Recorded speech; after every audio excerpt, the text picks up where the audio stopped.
আপনারা আওয়ামী লীগের সঙ্গে আঘাত করেছিলেন 1996 সালে বিএনপিকে ক্ষমতা থেকে সরানোর জন্য। আমরা আন্ডারগ্রাউন্ডের পার্টি নই, আমরা উপরে উঠে থেকে লড়াই করার পার্টি। আমরা সংগ্রাম করি, আমরা প্রাণ দেই, জীবন দেই, কারাগারে যাই, অন্যায় অত্যাচার নির্যাতন সহ্য করি। বলা আছে যেখানে সকল ধর্মের মানুষের সমান অধিকার থাকবে, অর্থাৎ ফ্রিডম অফ রিলিজিয়ন, সেটা থাকবে। এবং যে প্রচারণা এখন করা হচ্ছে অন্যায়ভাবে, অত্যন্ত মিথ্যাভাবে, অসত্যভাবে, যে বাংলাদেশের এই বিএনপি তারা ইসলাম ধর্মে বিশ্বাস করে না, কমপ্লিটলি আনট্রু। শেখ জিয়া রহমান প্রথম এর সংবিধানে বিসমিল্লাহির রহমানির রহিম সংযোজন করেছিলেন। শেখ জিয়া রহমান প্রথম তিনি আল্লাহর উপরে অবিচল আস্থা ও বিশ্বাসের উপরে রেখে সব কাজ করার তিনি কমিটমেন্ট করেছিলেন। সুতরাং যারা আজকে এগুলো বলছে তারা সম্পূর্ণভাবে মিথ্যা কথা, অসত্য কথা, জাতিকে বিভ্রান্ত করার কথা বলছে। তারা বলছে যে বিএনপি নাকি ক্ষমতা যাওয়ার জন্য সব মিথ্যা কথা বলে। আপনারা তো কিছু মনে করবেন না, এই কথাগুলো আমি বলতে চাইনি, কিন্তু বাধ্য হয়ে আমাকে বলতে হচ্ছে যে আপনারা এই দেশ যেন স্বাধীন না হয় তার জন্য আপনারা কাজ করেছেন, হত্যা করেছেন, গণহত্যার সঙ্গে অংশ নিয়েছেন।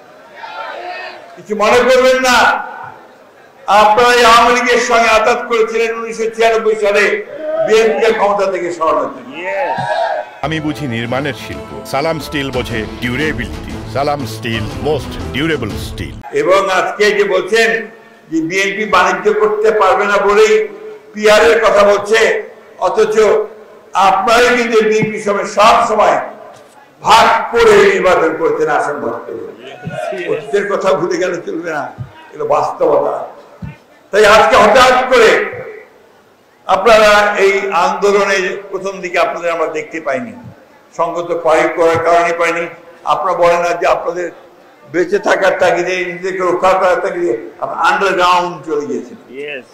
আমরা আন্ডারগ্রাউন্ডের পার্টি নই, আমরা উপরে উঠে থেকে লড়াই করার পার্টি। আমরা সংগ্রাম করি, আমরা প্রাণ দেই, জীবন দেই, কারাগারে যাই, অন্যায় অত্যাচার নির্যাতন সহ্য করি।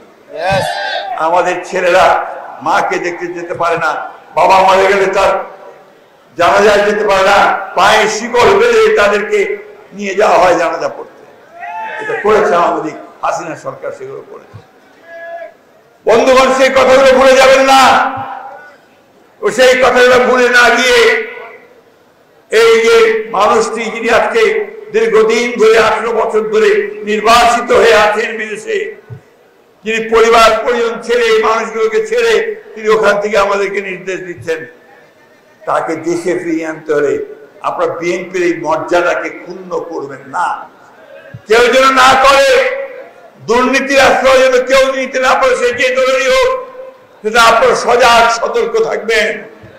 এবং আমাদের ভারপ্রাপ্ত চেয়ারম্যান সাহেবের নির্দেশ আছে যে তাকে দল থেকে সাথে সাথে বহিষ্কার করা হবে। এই কথাগুলো মাথায় রাখবেন। নিজেদের ভবিষ্যৎকে নষ্ট যেন আমরা না করি। আমরা যেন মানুষকে সঙ্গে নিয়ে যেভাবে লড়াই করেছি, সংগ্রাম করেছি, সেভাবে যেন আমরা নির্বাচনে যেতে পারি। আমাদের নেতা যারা সরকার দেশে ফিরিয়ে এসে তার দায়িত্ব আমরা তাকে বুঝিয়ে দিতে পারি। দেশের নেত্রী বেগম খালেদা জিয়া চিন্তা করেন 6 বছর কারাগারে ছিলেন, মাথা নত করেন নাই।